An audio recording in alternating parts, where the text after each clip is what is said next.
Je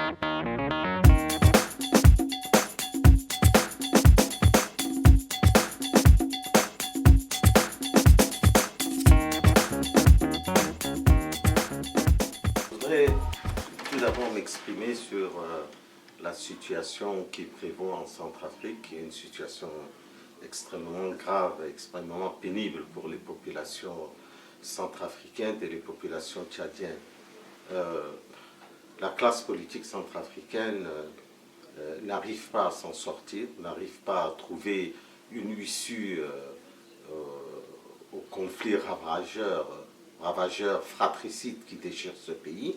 Et non seulement ils n'arrivent pas à s'en sortir, mais en plus, ils essayent de faire porter le chapeau à d'autres personnes, hein, oubliant eux-mêmes leur propre échec et leur propre insuffisance sur ce point-là. Et je pense que ce soit les anti-Balaka ou les Séléka qui sont en train de ruiner ce pays de tout espoir de réconciliation, doivent être absolument maîtrisés par la communauté internationale. Et je trouve assez curieux l'engagement vraiment sur la pointe des pieds de la France dans ce conflit. La France a les moyens de mettre fin à ce conflit, de désarmer les gens.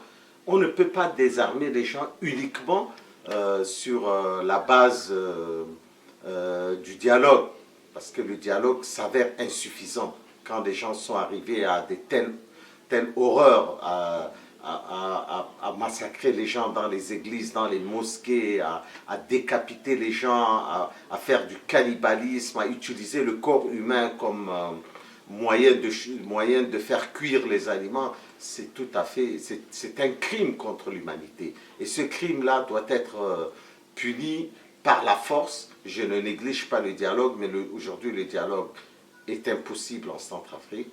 Et il faut que on puisse désarmer les gens, et on ne peut pas désarmer les gens, des gens armés, déterminés à mettre en péril leur pays. On ne peut pas les désarmer uniquement en essayant de dialoguer avec eux. Ça fait plusieurs mois que ce dialogue s'avère complètement improductif. Il faut que maintenant la force puisse prendre le dessus, et que ce soit les anti-Balaka ou les Séléka. Et quand on parle de réconciliation et d'élection en Centrafrique, c'est vraiment de la rigolade, parce que quand une grande partie de la population musulmane centrafricaine, je dis bien centrafricaine, a fui le pays, comment peut-on faire des élections qui reflètent l'expression libre du suffrage universel? Je ne pense pas que cela soit possible. Il faut réconcilier les gens, il faut arrêter les auteurs de ces horribles crimes, les déférer devant les juridictions nationales ou internationales. Pour l'instant national, il n'y a plus d'État en Centrafrique. Il y a eu une célèbre phrase de Jeune Afrique concernant le Tchad en 1979, Tchad État néant. Maintenant on peut dire Centrafrique État néant.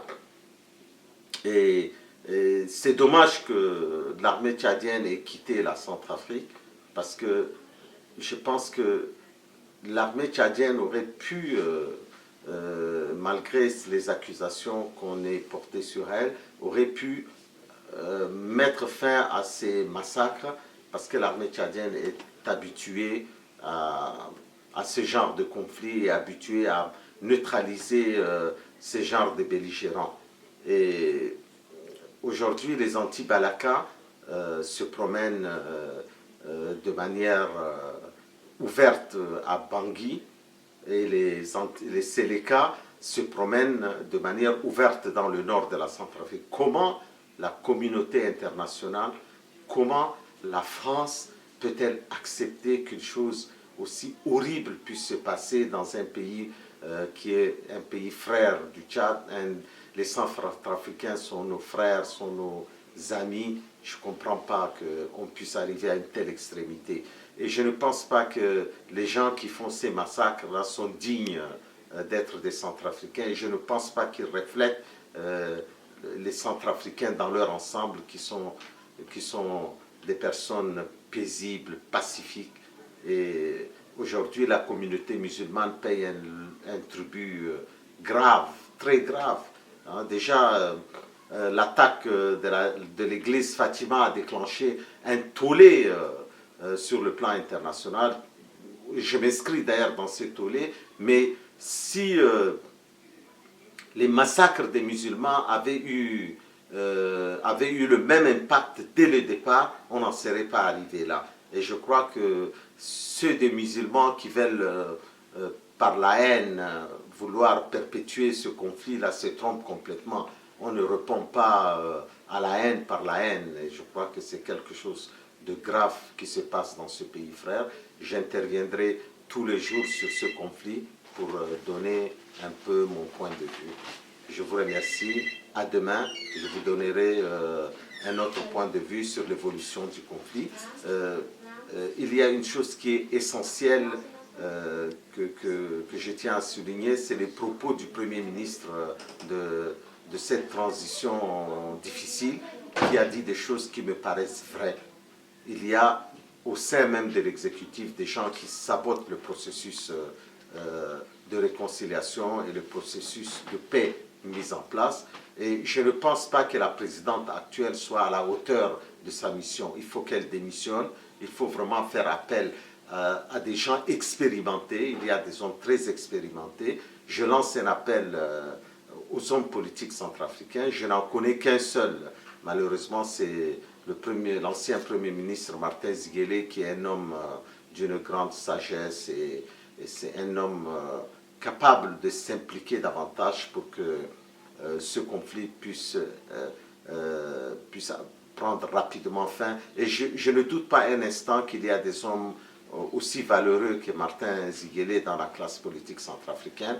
Il faut qu'ils prennent le dessus. C'est à eux de prendre le dessus. Il ne faut pas qu'ils soient entraînés dans ce conflit-là par des jeunes irresponsables des deux camps, qui sont des gens qui ont un autre programme et un autre agenda. Il faut déférer les criminels devant les juridictions internationales. La Centrafrique ne peut pas continuer à se faire représenter par des criminels qui ont mis l'horreur en premier plan.